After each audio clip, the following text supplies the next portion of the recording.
Yeah, bro, you've been cheating on me. Been posting vids. Me? What? I've been just, using this wonderful platform as an outlet, and I was a little bored, and I wanted to hang out with some people live at in real time. I feel you. Yeah. Yeah. Yeah. Yeah, I like the idea. Ooh, we just got a YouTube notification. We're live. Whoa, whoa, shit. How about that? Brad Dawson's here. What's up, Brad? We should pin it. Don Okay, McGregor's here. I will do that. Yeah, I was at a surprise party last night. It was my sister-in-law's 40th birthday party, surprise party. So it was pretty fun. Had a nice time. 40th, you said? Yeah. Sound She's the like baby of the family. I got one more year. I got one more year. I I thought 30 was harder. 30 was harder. I just have this memory from when I was 10 years old going to I think it was my mom's 40th birthday party, and it was like there was black balloons, and it was like over the hill, and there's all this death stuff there. I'm like, and I was like a 10-year-old kid. I'm like, my parents are dying already. Like, what's going on? Why is this already happening? And so that's the memory that's in there. Like 40 is like, you're done. It's over. Check out. I remember Mitsubishi Eclipse cars. There used to be a commercial talking about how there wasn't going to be a full eclipse in North America until 2017. And I remember watching that commercial when I was in high school going, "Oh my god, that's so far away." And then that was a while ago. It's yeah. I've got to the age now where like the distance between now and high school is longer than it was between birth and high school. That's still Yes. weird. Yeah. Yeah. Also, the music that was playing when I was in high school is now closer to the Beatles than I am to the music that played when I was in high school, right? It's like, holy shit. Dude, Old quick.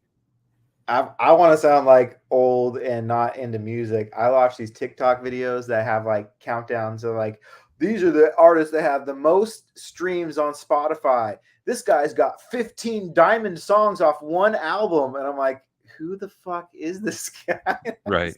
Right. It's There's because a of lot TikTok. of them. Those stupid plays count. That's true too. I love in the 90s leading up to 2000. So much of pop culture was focused around it. You had the in the year 2000 joke on Conan O'Brien that he kept going into the teens. Like I he's was still just like even watching. now if he has an interview with Mike Tyson, he'll do it. You know what I mean? And then Man, you and I know people that like ran for the hills because they thought Y2K was going to bring the end of the world. So they packed up their vegetarian family and moved to the mountains so that they could get away from it. just a couple people like that. Yeah. Yeah, one guy in particular. One guy in particular. Yeah. Uh, Wonder what he's doing it now. changed the world. Man, I was driving in 2000. So I was like 16. I Yeah. was 15 when it happened. But I was scared. I'm not going to lie. I was freaked out. Yep. Turns out we made it. Or we didn't, and this is an alternate universe. Could be a different dimension. Dude, I get to see enough random clips from Joe Rogan and other podcasts talking about like alternate dimensions and realities and timelines and things. I'm like, am I the weird one? Am I the weird one? Why am I seeing this? Because it's obviously catching my interest in my algorithm.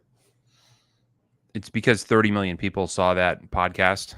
And Yeah. so it's now like one of the better things that you can clip and smash into a TikTok. That's why. Yeah. There's a lot of the He's same also thing. he's not talking to mushroom farmers about it either. He's talking to physicists, right?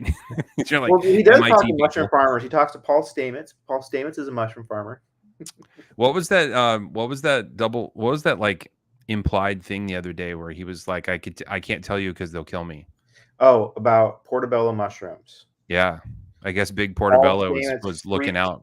out. He's like, I Yeah. can't talk about this. This will endanger my personal safety or Yeah. my life is at risk. Who knew Big Portobello was such a scourge? I mean, what if they're like legit bad for you or something like that? Like this, like the bad mushroom. All the other mushrooms are good, but that one's bad. That everyone. I really, really truly dislike mushrooms. So if we found out that they were poisonous, it wouldn't bother me. There's lots of food that I won't eat because it has mushrooms in it. Jason, enjoyed that Liang Ma interview. Thank you. Oh, that's right. That I saw that in StreamYard. You did that on his group? So Liang approached me at Blade Show as a employee of River's Edge Cutlery and said, "Can we do a collab together?" And I said, "Totally. I'd love to. I'd like to produce some more content so that we can throw it up on the internet." And he said, "That would be wonderful. Anytime." So we planned this out. I no longer work for River's Edge Cutlery, so I decided to do it anyway because why not? So we recorded that recording. We recorded that so that it would be like an evergreen thing, so that Oh, he could nice. have it. I shared it with him, so it's going to show up on his YouTube channel. It's on our YouTube channel, but I think everyone I've ever introduced him to walks away saying, "What a nice guy! I can't believe what a nice person he is." And I think when you know your knife makers and you know your knife designers, um, it makes you enjoy their product more. So Yeah. I was really excited to be able to do that, and I hope everybody got to see a little bit of what you and I know about the guy. That he's a very thoughtful, funny, talented knife designer. Was it just like a straight interview, or is it just posted on his Facebook group now? Go look at it. It's in his Facebook group. It's on our YouTube channel. I should have just pinged it to ours too. I didn't even think of it. Oh Oh, well. But it's out there. If anybody wants to see it, just go to the Millie Club YouTube channel and you'll be able to find it. I think it's Millie PM2 P3 Club. Isn't that what we call it? yes. Um, so yeah, I just talked to him about like what's his origin, how did he get started in this. We talked a lot about prototyping. It was pretty funny. He told the story about how when he first started doing this, he was drawing, it's like literally sketching, and then from there he went to CAD, and then from there he would make templates on plastic. He would like cut it with an X-Acto Oh, knife yeah. and make a plastic knife. So talked about the different designs, and one thing he said that I thought was really interesting was that I don't know, he kind of implied it, but he didn't say it. But I think what he was trying to say is that um, he's interested in building a high quality knife that you're going to keep the rest of your life and then give to your kid. He's not interested in building a budget knife. So because of that, he has features that are folded in that you're generally not going to find in a budget knife. So in response to people who say his knives are too expensive, he would say, "I'm not trying to be price competitive here. I'm trying to build you a world-class knife." And he does have simpler knives that you can buy if you don't want to spend as much, right? Yeah, like he has a simple knife that is $80, and this is not a Liang Ma. It's a Eutectic. It's his budget line, so he does have budget options. But like the Liang Ma knives, those are some high end Riots. Those are some really high end Riots. Just for clarification purposes, Leon has sent Tom and I a box of knives each to check out, and it is not free, and they were not gifts. They were done so that we could handle them and talk about them intelligently. So you will see a few more videos from me to Leon of me manipulating and talking about the knives, but it's not a paid endorsement. It's just us helping a friend out. But I'm glad you enjoyed it, JH Cameron. It was fun to do. He's been a knife designer. I have his 18, his model 18. I've had that for a little bit. So that was Yeah, his me too. 18th anniversary of designing knives. So he's like over 2 decades of designing knives now. Yep. Yep. Brad Dawson said he turned 40. He still feels like he's in his 20s. Body says different though. Yeah. Since my spinal surgery, I've been having good days and bad days. Today was actually a pretty good day, but yesterday I was sore most of the day, and it was hard to get around. And it's kind of scary because now I'm 46, and if I don't keep moving, if I don't stay active, these things creep up on you. So, yeah, take care of yourself, everybody. Don't let it slip. Christian Klein's he was with a bank at Y2K. Yeah. Oh my God. Wasn't it like, well, it's going to think it's Tuesday when it's Sunday? Oh my God, Christian. I'm just imagining like the endless conference calls and the compliance meetings. You'd have meetings about the meetings. I bet there were lots of TPS memos on that one. Oh man, you're right. Office Space. That was what they were doing.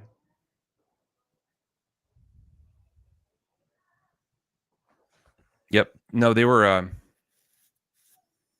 They were preparing for Y2K bug. That's why no one was paying attention when they did the bank scheme, because everyone was getting ready for Y2K. Oh, you're right. They used that as a cover. I forgot about that. Yeah, so that was a very random association that was completely accurate. I have a GSD. It's in my case that's over here. It's probably my favorite one of his knives. So here's my GSD, Liang Ma. This is my knife. I bought this from him at Blade Show, or after Blade Show last year. Marble carbon fiber. It's not an integral, but can you tell? Barely. You can kind of see the You line can there. almost make it out in one spot. The GSD is really cool. So this one, what blade? He's got different, like all of Liang's knives. He's got like every different finish handle you can think of and different finishes on the blade. So this one's marble carbon fiber. It's an excellent flipper though. His pocket clips are always amazing, functional, beautiful, unobtrusive, not hot spotty. Yeah, We this one talked a long time about the pocket clip, Tom. Oh, really? Excuse me, I got the hiccups. If you go back and watch it, you might enjoy that part. The ball that's in the pocket clip, Yeah. he said he makes the hole oblong on purpose so that it rotates. So the ball actually spins as you slide it in and out of your jeans. It doesn't just glide across, it spins. Yeah, you're right. I didn't know that. Nor did I. It is weird. What's the action like? It's a light blade, so it doesn't like slam shut, but it's very, very smooth. The GSD is killer. The T1 kind of violates some of the things that I like in a knife, in that it's a very straight blade, a bit like a 940 Osborne, but it is really, really nice in that it's a lot of blade, and when it's closed, the blade doesn't stand out of the pocket, out of the handle at all. The best So it's profile super of slim any in the closed pocket. knife. I mean, it looks like a switchblade. Like, Yeah. Look how dope it is. The same thing. His milling that lines up perfectly. These are fat carbon scales. Excellent flipper. Yeah. This one actually, the flipper tab is a little bit easier to use than the GSD. Blade on this, the grind is pretty cool too. Yeah, it is. He talked about how he wanted Bob Lum to do his warrior. And Lum was like, "Will you do it?" And he goes, "Well, if I do it, it's kind of, isn't it your design? Isn't that style yours?" And he goes, "No, that blade style's been around 10,000 years. It's not mine." He goes, "Go ahead." So it was a good anecdote.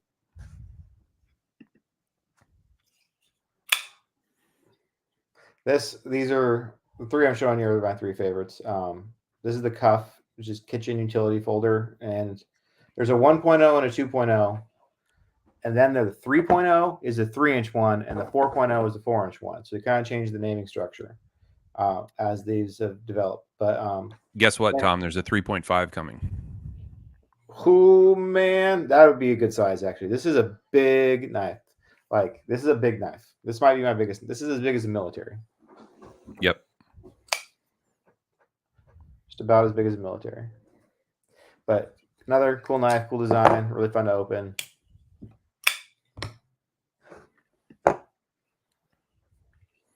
Hey, good wants a 6, maybe an 18. How about an 18, Josh? You can katana with it.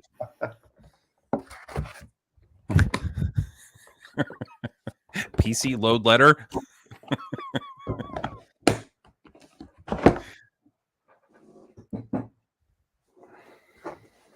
Really enjoy carrying my field duty EDC. Simple, but yet outstanding.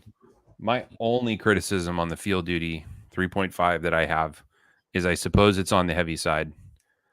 But when I look inside it, I don't see a lot of excess material that could be eliminated. I think the fact that it's curved is the reason why it's a bit heavier. And ultimately, it's so comfortable in the hand, I wouldn't change that. So you just suffer the weight a little bit. It's not, in the end, it's not a lot more. It's just, I guess it's just a bigger knife. But Look at that blade. Look how cool that is. Yeah. Pretty good. Good stuff. Well, we're showing. I might as well finish it off. I'll show you else what I got. What else you got? What else got? So we got all the other ones. This is my last one. This is my fanciest Leon.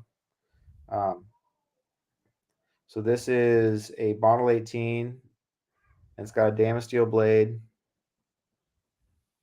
And that is a true integral one-piece handle. This one is a true integral. So this one does have a one-piece titanium handle with side cut fat carbon inlays, same clip, same ball thing, flipper. This is the most expensive Ria I think I've ever seen for sale, or it's the second after his one with Damascus inlays. This is a legit. This is a high-end knife. Like it just is. If you get the Lanny with the Damascus Oh, and yeah. the Dama, it'll get up to $998. That's true.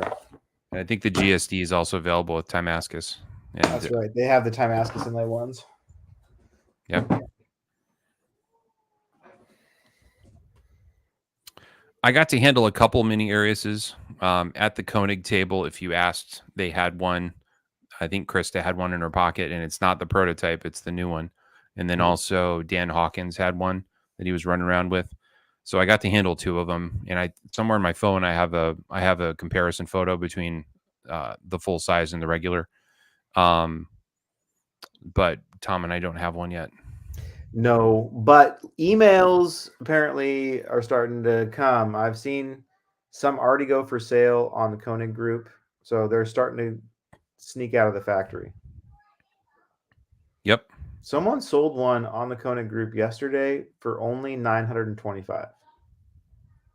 It didn't Really? last. It did not last very long. No, I don't think it would. It's a pretty good deal. It's a great deal. What's up, Keenan? How you been?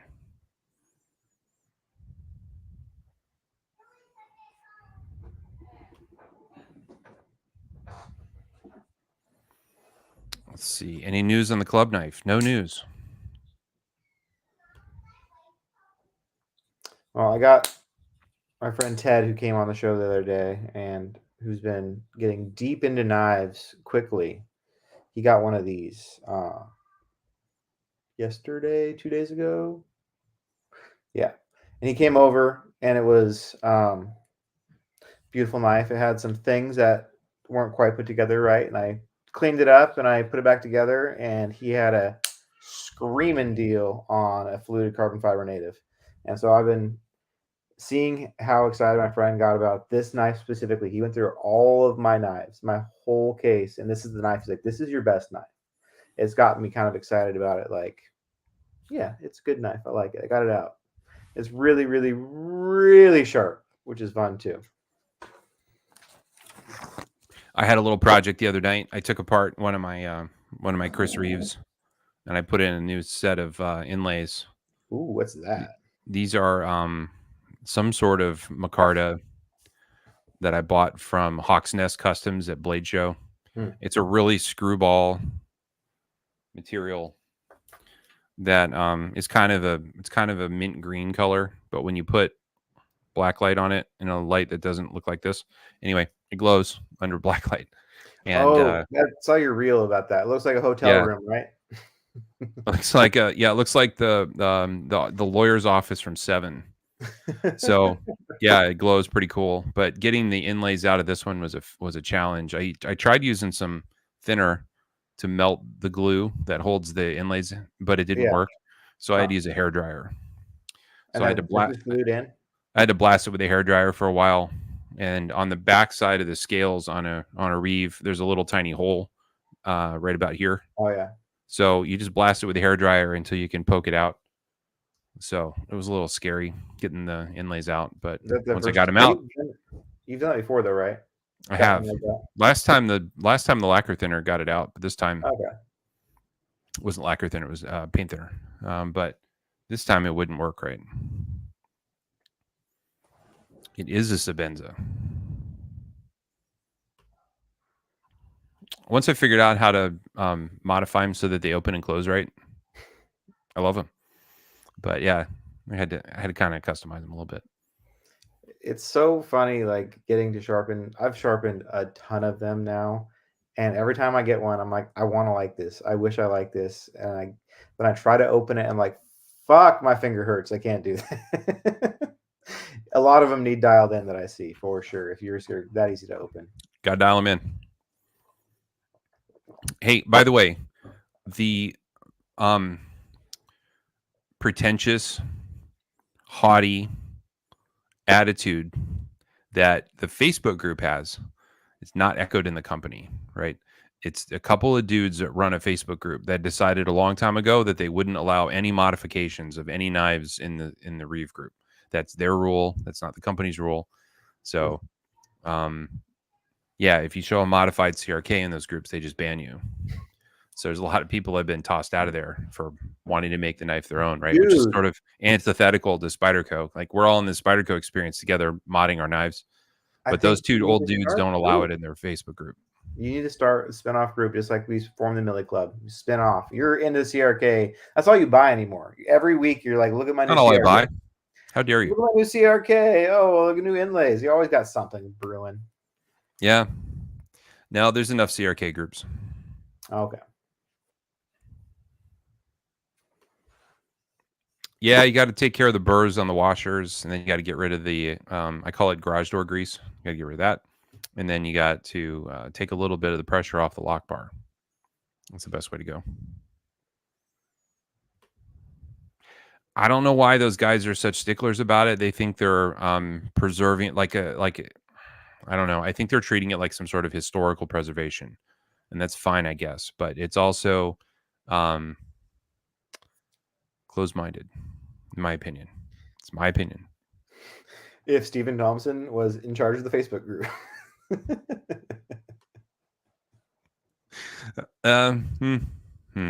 Good point. We'd have nobody in this group if you guys didn't allow modded knives. Yeah, no kidding. Exactly. Half of it's our fault. I believe Tom was the first one to take apart a Rec Para 3. I did. That was so funny. People were Slapped Aramis scales on an avocado. People were freaking out. And it was just, now it's like, big deal. Can you school me on Ultim as an Ultim as a knife handle material? No experience, wondering if I'll try it out with the upcoming Veros. I'm a little skeptical. Listen, it's plastic. It's pea-colored plastic. It looks like a light beer. It's a Hefeweizen plastic. Does it It's chip not the easy? best thing ever. It's just a plastic. So if you like the look of it, jump on it. But if you don't like the look of it, it's totally fine, guys. It's okay. Like I like it because it's a good guitar pick material. It's So if really, it's really like a good for guitar pick. it's flexible-ish. It's not going to chip. It's like, Well, you need a guitar pick to Yeah. flex, but you also need it to be rigid. yeah. You need it to not shred itself on the strings as it passes across the strings. So guitar picks, and then if they're too dense, they chip, and if they're not dense enough, then they slap and they sound bad. So the density of the material is really important on guitar picks. So it just so happens that this stuff makes a pretty decent guitar pick material. But in the end, it's just a plastic. So if you don't like plastic scales, you're not going to love it. If you like micarta, or if you like G10, or if you like carbon fiber, you're probably not going to love this material. And in terms of stiffness, it's not nearly as stiff as G10. So imagine a knife like a Native Chief. It would be terrible on a Native Chief. You'd grab the Native Chief and squeeze it in the middle, and the whole thing would squish. G10 is a much stronger material. On the Veros, it's going to work great because it's not load bearing. The Vero's got a liner in it that's going to carry all the strength of the knife. So it's just cosmetic. It's going to work really well on a Vero. I will say one thing about this Ultim fad. I feel like a lot of people don't feel forced into wanting it. Like if you didn't want it before, you shouldn't want it now based on just what Jason telling you about the material. Like if you wanted it, like you feel like it's so cool looking that you have to have it, then go nuts. But I feel like a lot of people are just kind of going down that hole because it's the newest. It's a new material. It's a new thing. It's a new thing I'll get likes. It's a new thing, whatever. But if you're not into that color, it's okay.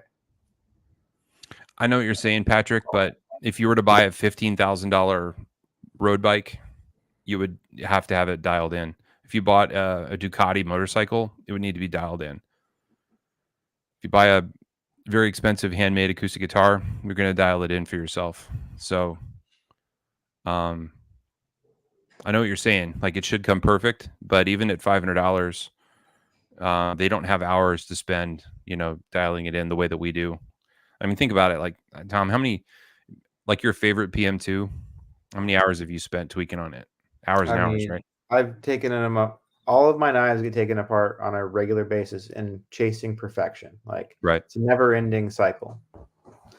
When I get a knife that's so dialed in that the screws are 100% tight and they're Loctited and it's never going to move, that's like I'm done with the hobby. I quit. I'm out.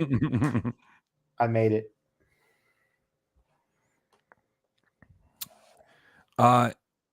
You're not wrong, sir.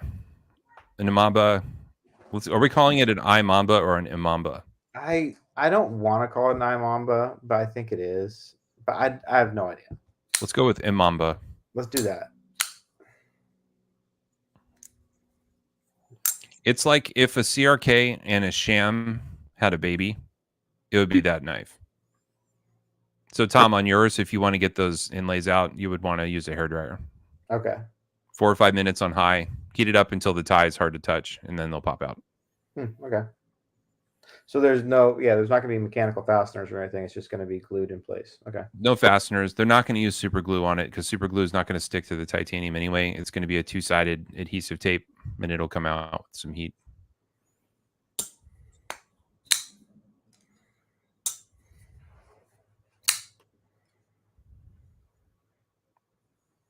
Looks like Ultim does not take RIT dye. Somebody in the comments tried it, and it didn't go so good. Where is it? Where can we find an imamba? You can find them.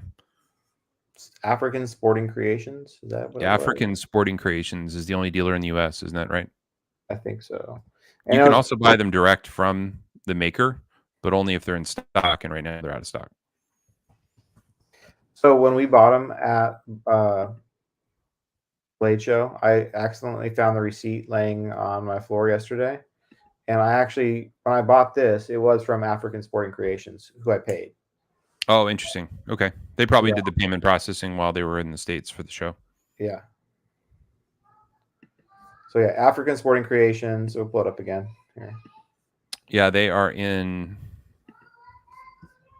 M Town in Ohio. I can't remember the name now. So they sell a lot of cool stuff. Yeah, they do. How do I get to the? Go down. Down. Folding knives, right side.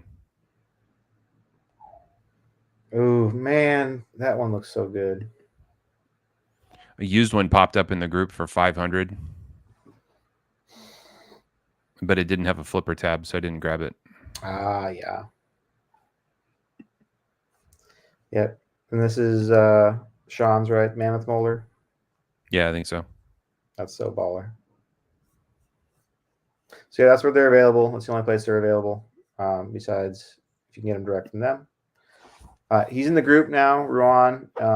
He really enjoys the support that you guys have shown towards him and excitement. Like it's random that some random Facebook group full of Spyderco people are really into some South African specific knife. So that's awesome.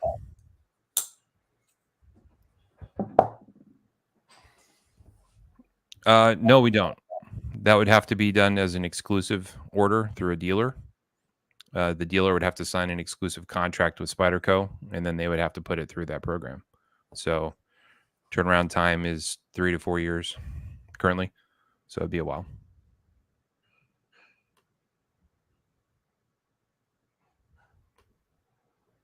It's not going.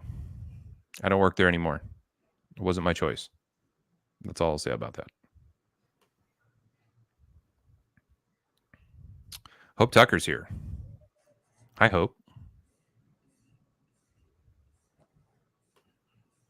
So back to the Imamba. The non-flipper is cool, but the flipper is really satisfying. They're both great. If you're right-handed, definitely consider the non-flipper. If you're not right-handed, then you're going to want the flipper.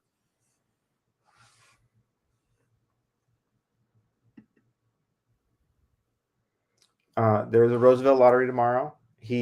So Dan finished up. This is the first lottery he's had in a while, right? He finished up all of his pre-order spots. Yeah, I think you're right. So this is the first one in a while. I was like, where's those emails been? But I forgot. He just booked 150 knives and made them all. So tomorrow, 8:30 Eastern on Oz Machine Company's website, there'll be a lotto to win a chance to purchase an $800 knife. That's worth it. Oh, what's up, Ted? Ted has been really using the group. He listed a knife in the buy-sell trade today for $1. It's Bear Grylls knife. It was pretty sick. Just thinking about picking it up. I don't know. Might splurge.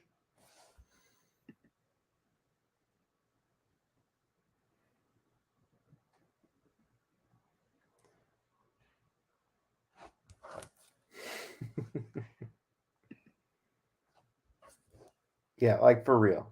Like, what's up with that, Alex?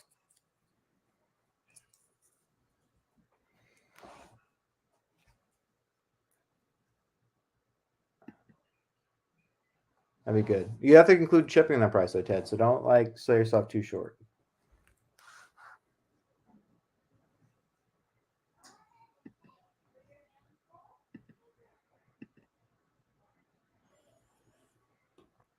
Steingraber's watching.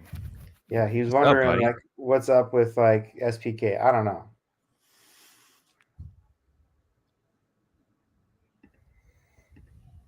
Alex, does it need bearings? I mean, it doesn't need them, right? You say soon. That's cool, but it doesn't need them. I bet it glides nice. I don't know if I've handled one yet. I haven't either. I haven't had a chance to get one. Yeah. They're hard to get, Alex, if you noticed. Yeah. We have some very large fanatics that are watching right now that have some of them. That maybe one day I'll get to handle theirs. When you have a demand that exceeds supply, you're right where you want to be. So congratulations on that. Congratulations. It would be cool. It would be cool.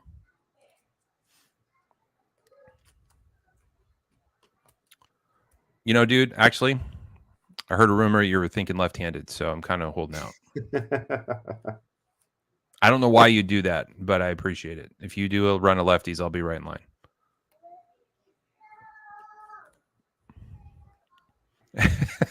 That's what everyone should do.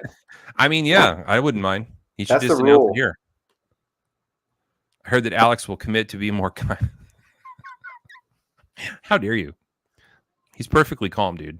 He's perfectly calm. All right, lefty's happening too. Nice. I love it.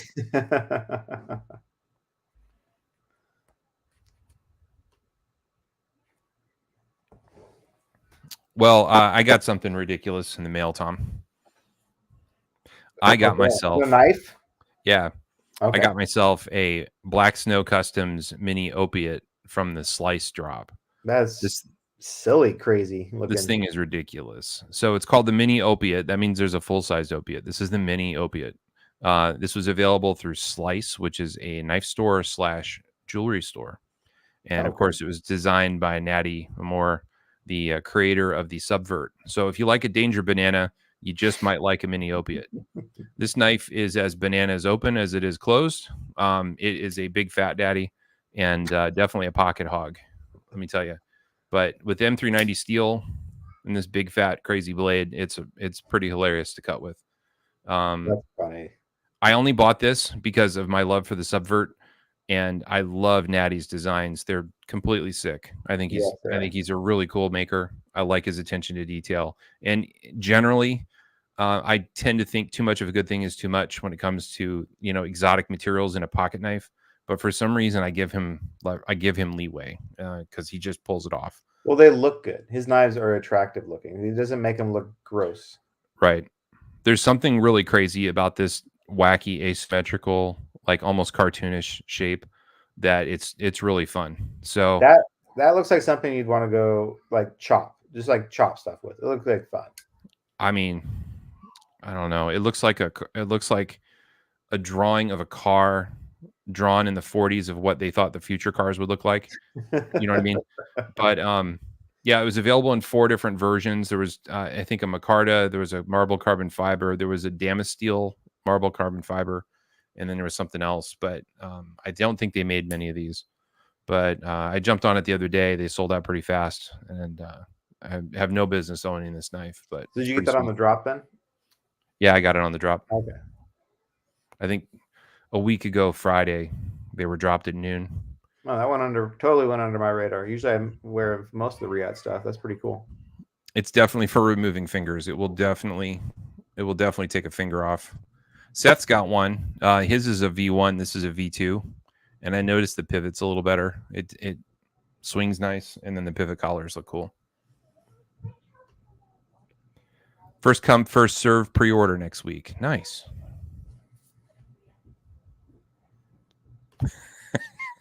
Sorry, hey, good catching up.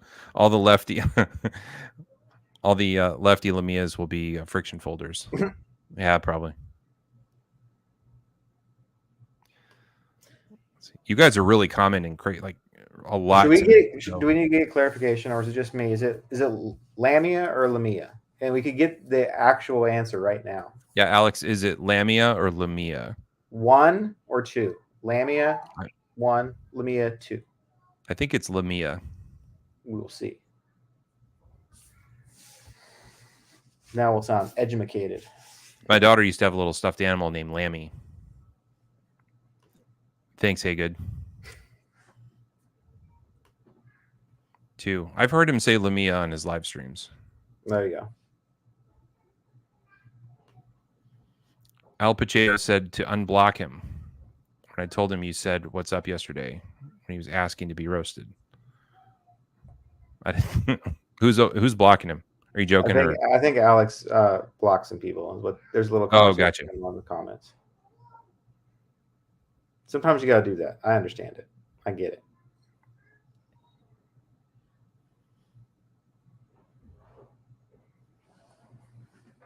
Yep. So I think that's my newest knife acquisition. Oh, I got a set of these badass scales though. Cutlery Shop's got it every month. They get an order of Cerberus scales. These are badass. I can't wait to put them on. Ooh, these are orange G10. Nice. With black pivot collar. I like that. These are bad to the bone. The texture feels killer, and these are the radar pattern. Mm-hmm. If anybody has hex and they want to trade for radar, let me know. I like the hex better, but the radar is cool too. Somebody's got to have some hex out there. But yeah, they look awesome. I'm going to put them on my XHP black. Oh yeah. So I think Jeff still has some of these in stock. If you don't have them yet, you should go grab them. Seth has 4 sets. Seth's ready. I kind of need to get a set of custom scales because they came out with that teal PM2 with S90V blade. Yeah. For like $165 everywhere. That's the first S90V blade they've put since like that's satin without writing on it since like 2012 or whatever that CF Sprint Run came out. That's the first time they've done S90V satin. So I kind of want to make another custom PM2. I kind of need that. I've been waiting for S90V. Dude, you're right. Crap, now I got to get one. Yeah, it won't be. They're not flying. It's a MGE exclusive. Yep. But they're available. But they're cheap. Let me look one up. I think Knife Ship's free.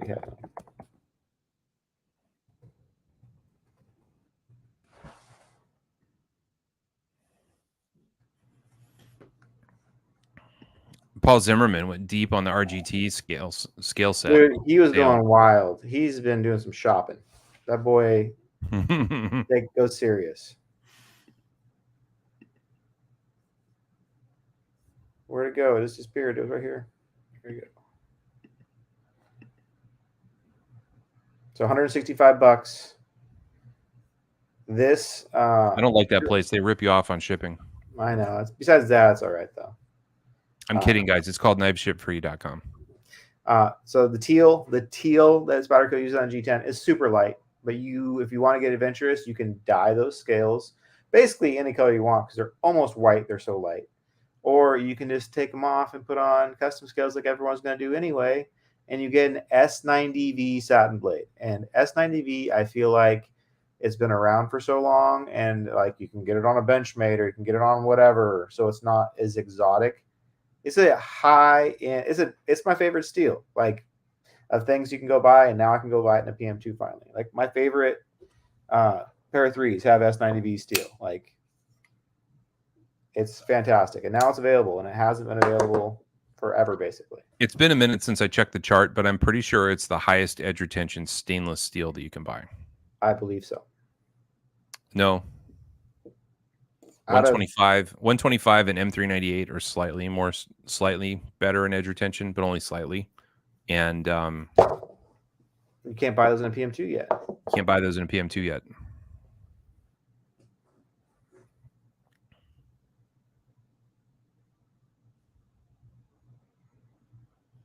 Josh Haygood says the shootout is excellent. You know what I want to try? I want to try that new Narrows.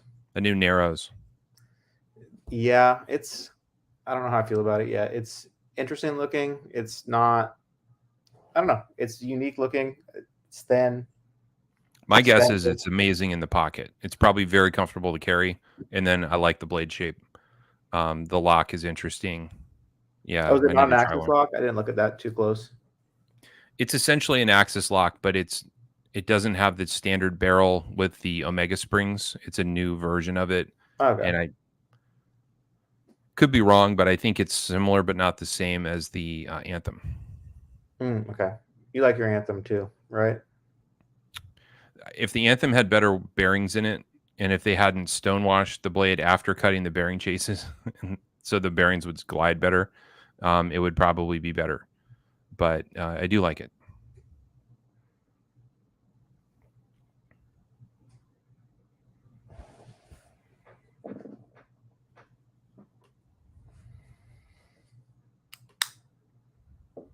Yep, M398 is pretty sweet. Oh, you know what I'm going to do tonight? I haven't sharpened a knife in a long time. I'm going to pull out my M398 Mule. I'm going to sharpen that thing. All righty. Because I just want to. You should. I do have a homemade blade from Italy that's M398. It's a reblade for a PM2. And I have sharpened that. But you got to get the closest to Spyderco. It's going to be a little bit different with Sean's treatment, but you got to get Spyderco idea of it. That's still a secret, by the way.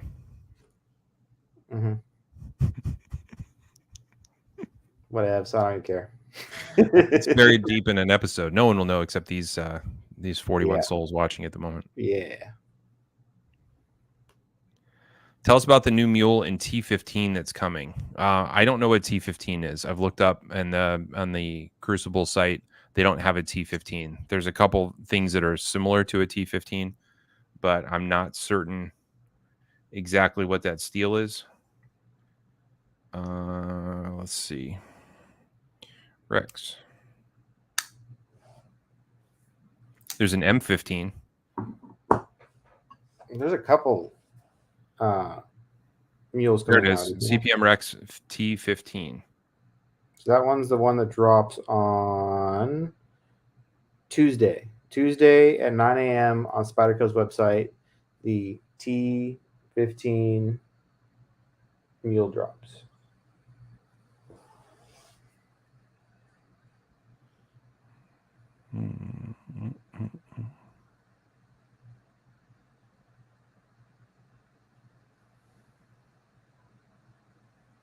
Oh, wow. All right.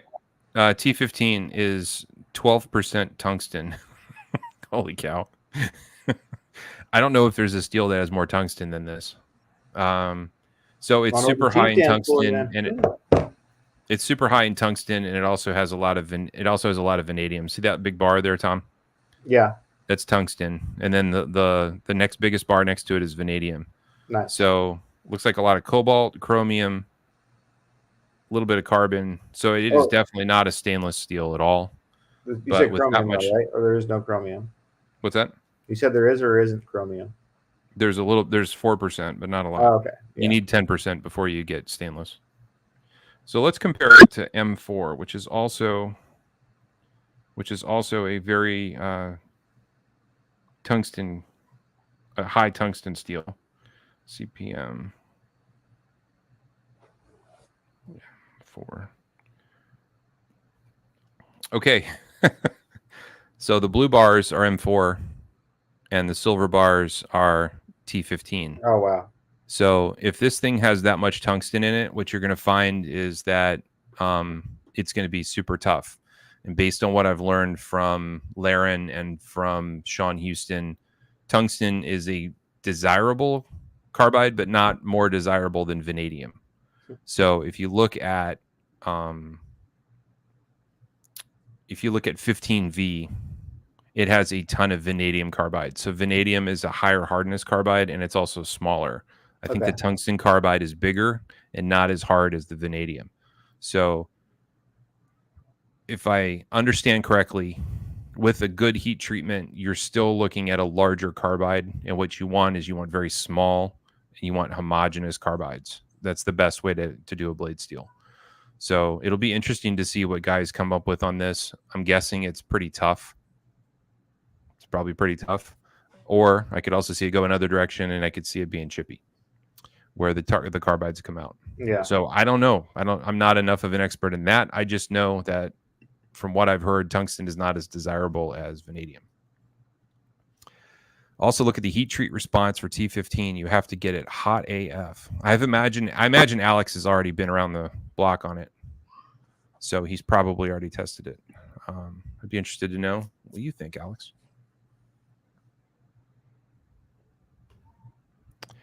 I don't think it'll be that popular. No one's talking about it. No one knows what it is. Here's another problem. I love Spyderco. I love them. I'm close to getting a tattoo, but they're difficult to purchase. Yes. For example, if I wanted to purchase a mule, I wouldn't have been able to until recently when I had to get Spyderco to unblock my IP address because they didn't like me registering accounts there to buy stuff. Like their website is archaic and has flaws, and you get locked out of your account all the time. But they only have to do drops every once in a while, so there's no motivation to fix it. It's a nightmare. I've had a difficult time with like having to. I've had to create email addresses so that I can create accounts so that I can buy things because previous email accounts, the system won't allow me to log in anymore. I can't change the password. I can't reactivate it. When I call them and tell them this, they say it's strange and they don't understand. But I'm not the only one that's had this problem. The person who does know, because I had to contact them, is under the belief that 80% of everyone trying to buy stuff on the second sale is a bot. So everyone gets blocked constantly. I was like, you blocked 6 of my accounts, person that I'm referring to. And they had we'll whitelist you now. I'm like, no, I don't even care. I don't even care. There was like a whole process for me to be able to buy stuff from Spyderco, which is cool. Yeah. I would probably buy more mules if it didn't involve phone calls 3 days ahead of time to get my account unblocked and then double checking, triple checking to make sure I can get in. It's a lot of work. I'm not sure what you guys are doing that you're able to buy stuff and I can't. But I'm doing something wrong. I don't think I'm doing wrong. I might be doing Linux systems, right? That's what the key is. I don't know what Linux is because I use my Mac and I use my PC and I get blocked out, or use my phone. What is the best steel that patinas? Patina is not a desirable knife feature, so I don't know how to quantify that for you. I can quantify it based on how it looks. I can tell you how different steels patina. If you want a very colorful, my favorite steel, if you disregard the steel's properties other than the patina appearance, if that's your primary focus, Rex 45 has a lighter, very colorful, blue, pinkish. It's the most colorful patina I've experienced, and it's consistently, I'm always getting results like this.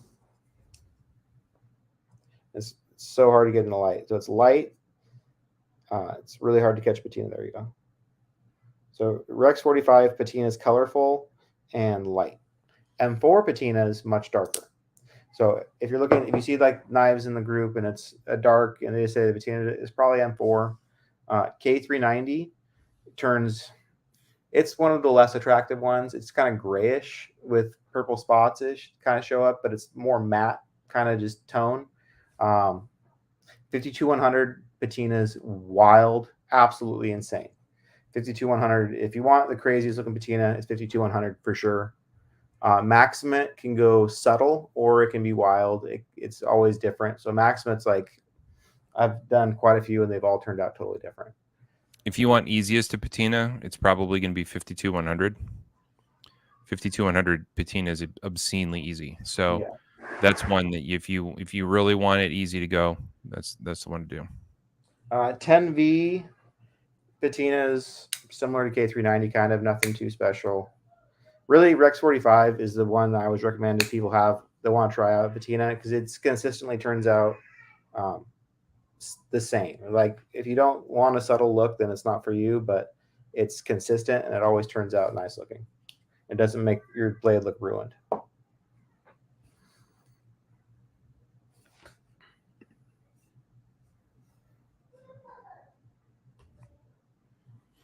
If you keep refreshing, they think you're a bot. That's probably how they do it. Call in 3 days in advance. Make sure your account is working. Yep. I think they see an issue by now. I love Spyderco. Goes without saying. But I wish it was easier to shop. Actually, I don't take it back. What I wish is that I could buy mules at dealers. Yes. Wouldn't that be nice? They have God. What if they did like mule exclusives to like dealers? That would even be crazier. They'd be popular too. I bet they'd sell well. Yeah.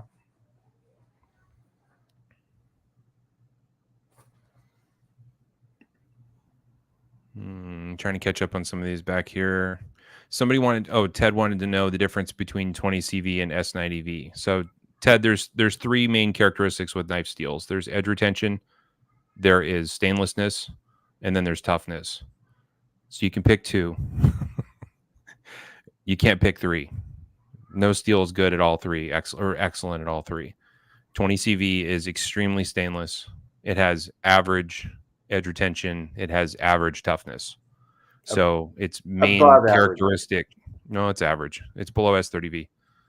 Not on the charts I've seen. It's up there. You go with 20CV, M390, 204 PL, the same boat. It's the same as S30V. So I consider that kind of average because it's still the default steel.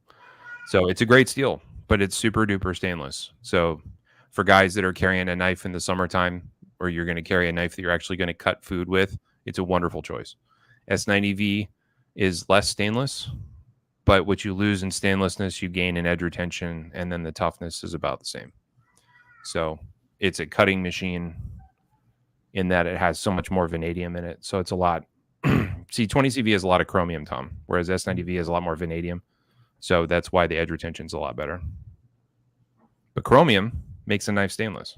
So that's why 20CV is so stainless. And then it is exactly the same as M390. It's exactly the same.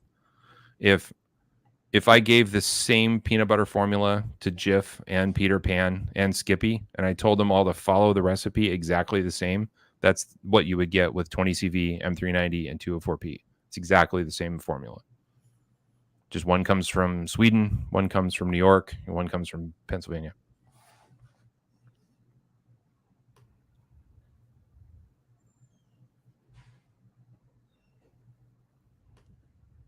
MagnaCut is a wonder all the way around with those three categories. So MagnaCut, according to science, has a lower edge retention than S30V. It's somewhere between LC200N and S30V. So you're losing edge retention. But the promise of that steel was that it would be as tough as M4 and it would be stainless. And it is super duper stainless. So I did learn that if you have a piece of raw MagnaCut, Tom, it will rust like crazy. Really? Because until it goes through the heat treatment process, it'll rust just fine. I didn't know that. So if you see rusty MagnaCut, it can be, not always, but it can be an indicator that perhaps it wasn't heat treated properly. Interesting.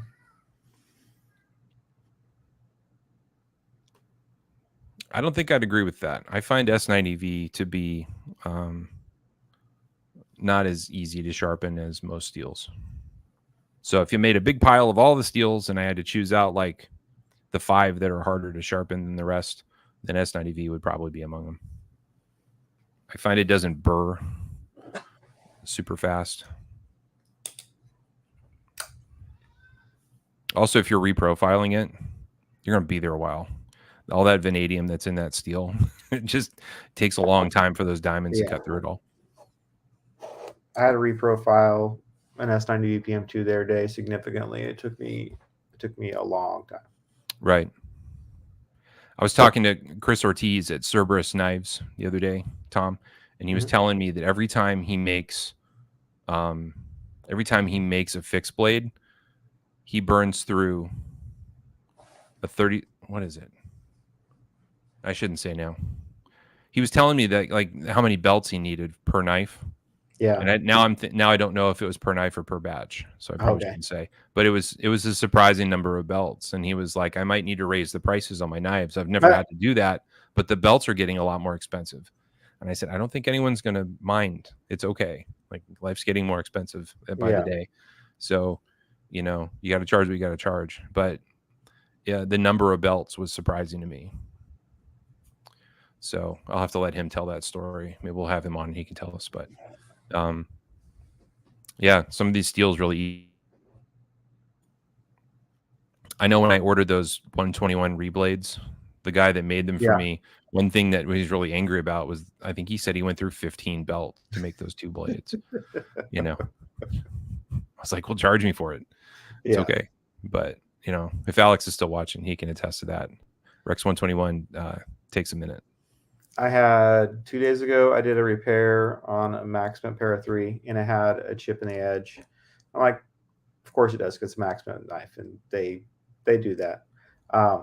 It took me, I was like, when I started, I thought it was going to be a quick chip to get out. I'm like, I'm not even going to charge for this chip. When I was done, I'm like, I want to charge this guy a triple for this chip. It took me like an hour and I haven't spent that much time on a knife in a long time. Yeah. That is a legit steel to try to sharpen. I think we should go ahead and name Mr. Lee the food ambassador of the group. I don't think anybody eats better than he does. Ooh, so Dan Tan might battle for that. He just doesn't post as much. Dan eats legit, but on a daily basis, we're seeing like world-class lunches out of this man. That's true. So maybe we can just leave it to him. He can name the food dish, or we can have maybe we have a food of the day or a food of the week. Food of the week is a good idea. People can take the week to go and photograph their knife with the food. That could be fun. I like that. Rex 121 is brutal. Yep.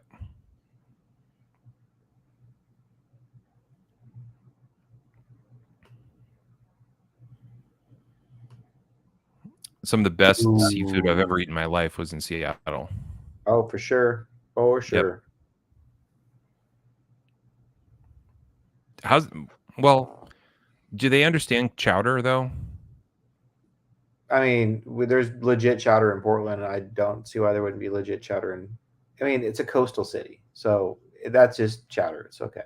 Yeah, but I've had like a California chowder that was like tomato based, and I wanted to throw it at the waiter.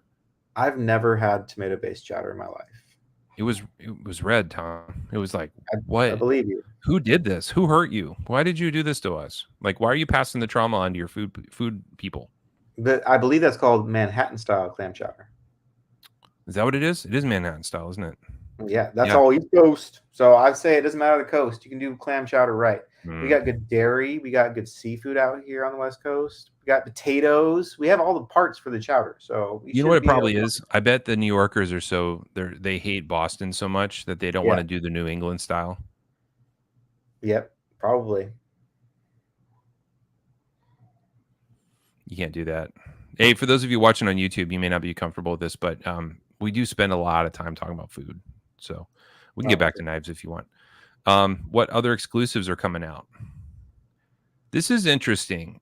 Clip aside, this is an interesting one. This is the Wayne Goddard knife. And that one's going to be coming out soon from St. Nick's. That's going to be 4V steel with a G10 handle. That is the old school pocket clip. The barrel bolt. The barrel bolt pocket clip, you almost cannot put enough Loctite on that. No, you can't. They sometimes when they bring these old styles back, they just bring them back. But it's only $125, and it's 4V steel. And I assume it's made in Seiki City, but I can't see on the blade. But since it's an old Spyderco, and that's where all old Spydercos are made, I'm guessing that's where it's from. Tom has a post in the Millie Club at the top of the group. It's a pinned post that has exclusives that are coming up. So you can go there and you can check it out. You can see what's coming. Every available exclusive, because it's actually been kind of a quiet period for the last couple months with exclusives for the most part. There's been a few things, but there hasn't been the 3 a week cycle like we were going through a couple months ago. So there is a lot of things in stock. I've gone through and edited that post, and I took a bunch of things off of it that sold out. So that's a nice thing to see that these things are eventually selling out. But yeah, pen post, group swag, sprints, exclusives, has every limited thing you can buy that's in stock and a link to it. Yep. Anything else going on, Tom? I got to stay home with my kids today. Wifey was at work. She came home. I went to the store. We discussed what was going to be for dinner for the It's always like she gets home from work and it's like, we need to get food right away before it gets too late because the kids got to eat. It's get busy. And we frustratingly like discussed a bunch of things. I'm like, I know. I'm just going to go to the grocery store and I'm going to buy fried chicken there because fuck all this expensive stuff I was about to order. It was like, I was looking at the prices of per chicken part. I was like, oh, $12 for a leg quarter. I'm like, no. I'm going to Albertsons, and I got a bag of 8 pieces of chicken for $9.99, and I felt like a champion. It was delicious. It was as good as Popeye, as good as anywhere else. So that was when I feel like I've been indulging too much in eating out, my favorite go-to is like the Costco rotisserie chicken. It's still $4.99, and it's good for 3 meals. Yeah. I gotta get better at like breaking them down when I'm like making it into chicken salad faster. That's my problem. Is I always like delay that part, and then it just like gets a little bit too old. I toss it. I can never finish the whole chicken. Well, while it's warm, but when you get home and it's still warm, that's the best time to break it down. It just comes apart. When I worked at my first job at Turner Construction, I used to bring those back to my desk at work. I'd run the Costco at lunch and come back and sit down with a rotisserie chicken, and I'd stop at KFC on the way back and get a thing of potatoes. I'd eat like a fucking king. Like that was the best. KFC mashed potatoes and Costco rotisserie chicken for lunch. Can you imagine how greasy Tom's desk was? Oh my God. I was so uncomfortable. I used to eat so much food, like quantity wise all the time, that I never didn't feel uncomfortably full. Like I always felt like I don't want to walk right now because I'm too full. Because I'd eat myself full as hell. Chicken's pretty damn good though for $5. Can't say no to it. Can't beat that. Well, everybody, I think we're going to put a pin in it. We're going to wrap it up tonight. Hope you guys have a nice evening. Thanks for watching the show. Thanks for tuning in. We'll catch you next week. Same time, same channel. Hopefully, God willing, unless something's going on. But yeah, should be back then. Bye. Thanks for watching, everybody. Have a good night.